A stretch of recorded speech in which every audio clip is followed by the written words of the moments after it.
सनम तोहर याद आई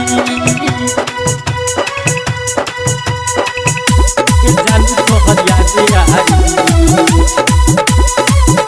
सनम तोहर याद आई जानू तोहर याद आई हम तोहरा से प्यार कइली सुनाए हो गोरी तोहरा से अपन दिल के रिश्ता लिहनी जोड़ी भइल का कसूर हमसे जाते बारू छोड़ी अब हमहू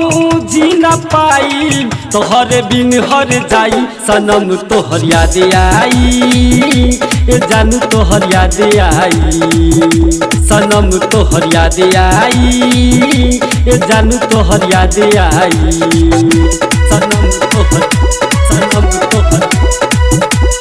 याद आई जानू तोहर याद आई तोहर याद में रोई अखिया सारी सारी रातें कैसे के भुलाई बहमहू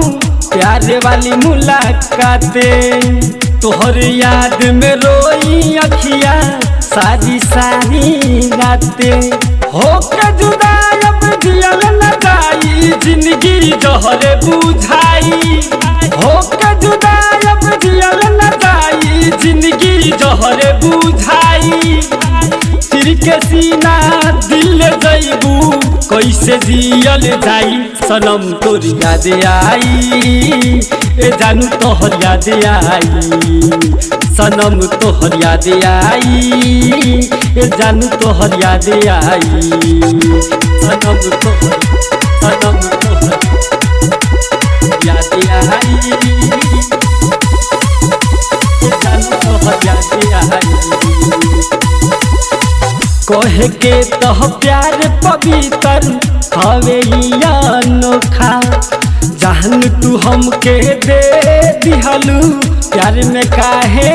धोखा कहे के तह प्यार पवित्र हवे अनोखा सोचल रहनी तोहके अपन जीवन साथी बनाई सोचल रहनी तोहके अपन जीवन साथी बनाई काहे दिलवा तुर के जालू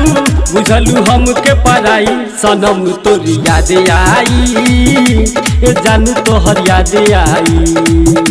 सनम तोहर याद आई जानू तोहर याद आई सनम तोहर याद आई जानू तोहर याद आई।